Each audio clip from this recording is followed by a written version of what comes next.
ಕರ್ನಾಟಕ ಸರ್ಕಾರ ಮಹತ್ವಾಕಾಂಕ್ಷಿ ಪಂಚ ಗ್ಯಾರಂಟಿ ಯೋಜನೆಗಳಲ್ಲಿ ಪ್ರಮುಖವಾದ ಕರ್ನಾಟಕ ಸರ್ಕಾರದ ಜನಪ್ರಿಯ ಗ್ಯಾರಂಟಿ ಯೋಜನೆಗಳಲ್ಲಿ ಒಂದಾದ ಗೃಹಲಕ್ಷ್ಮಿ ಯೋಜನೆಯ 30ನೇ ಕಂತಿನ 2,000 ರೂಪಾಯಿ ಹಣವನ್ನು ಇತ್ತೀಚೆಗೆ ಬಿಡುಗಡೆ ಮಾಡಲಾಗಿದೆ. ಇಂದಿನಿಂದ ಕೊಪ್ಪಳ ಜಿಲ್ಲೆಯ ಅರ್ಹ ಮಹಿಳಾ ಫಲಾನುಭವಿಗಳಿಗೆ ಬ್ಯಾಂಕ್ ಖಾತೆಗೆ ನೇರವಾಗಿ ಹಣ ಜಮಾ ಆಗಲಿದೆ. ಕೊಪ್ಪಳ ಜಿಲ್ಲಾ ಗ್ಯಾರಂಟಿ ಯೋಜನೆಗಳ ಅನುಷ್ಠಾನ ಪ್ರಾಧಿಕಾರದ ಅಧ್ಯಕ್ಷ ರೆಡ್ಡಿ ಶ್ರೀನಿವಾಸ್ ಅವರು ಈ ಮಾಹಿತಿ ನೀಡಿದ್ದಾರೆ. ಇದುವರೆಗೂ ಕೊಪ್ಪಳ ಜಿಲ್ಲೆಯಲ್ಲಿ 1,860 ಕೋಟಿ ರೂಪಾಯಿ ಬಿಡುಗಡೆಯಾಗಿದೆ.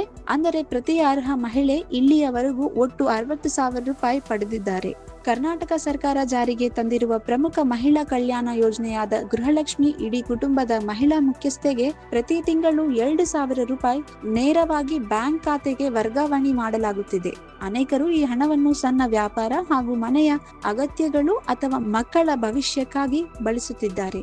ವಿಧಾನಸಭಾ ಚುನಾವಣೆ ಪೂರ್ವದಲ್ಲಿ ನೀಡಿದ್ದ ಭರವಸೆಯಂತೆ ಮನೆಯ ಯಜಮಾನಿಯರಿಗೆ ಪ್ರತಿ ತಿಂಗಳು 2,000 ರೂಪಾಯಿರಂತೆ 3 ವರ್ಷದಲ್ಲಿ 60,000 ರೂಪಾಯಿ ಯಾವುದೇ ಭ್ರಷ್ಟಾಚಾರ ಅಥವಾ ಕಮಿಷನ್ ಇಲ್ಲದೆ ಡೆಬಿಟ್ ಮೂಲಕ ನೇರವಾಗಿ ಫಲಾನುಭವಿಗಳಿಗೆ ಖಾತೆಗೆ ತಲುಪಿಸಲಾಗುತ್ತಿದೆ. ಈ ಪಾರದರ್ಶಕ ವ್ಯವಸ್ಥೆ ಮಹಿಳೆಯರಲ್ಲಿ ಸರ್ಕಾರದ ಬಗ್ಗೆ ನಂಬಿಕೆ ಹೆಚ್ಚಿಸಿದೆ. ಮುಖ್ಯಮಂತ್ರಿ ಸಿದ್ದರಾಮಯ್ಯ ಮತ್ತು ಉಪಮುಖ್ಯಮಂತ್ರಿ ಡಿಕೆ ಶಿವಕುಮಾರ್ ಅವರ ನೇತೃತ್ವದ ರಾಜ್ಯ ಸರ್ಕಾರ ನುಡಿದಂತೆ ನಡೆಯುತ್ತಿದೆ ಎಂದು ರೆಡ್ಡಿ ಶ್ರೀನಿವಾಸ್ ಹೇಳಿದರು.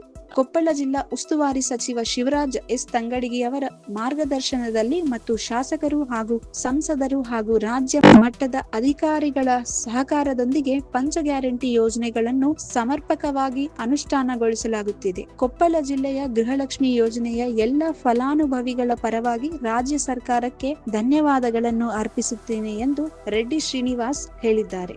If you like this video ಬೇಗ ಲೈಕ್ ಮಾಡಿ, ಕಾಮೆಂಟ್ ಮಾಡಿ, ಶೇರ್ ಮಾಡಿ ಹಾಗೂ ಯೋಯೋ ಟಿವಿ ಕನ್ನಡವನ್ನು ಸಬ್ಸ್ಕ್ರೈಬ್ ಮಾಡಿ.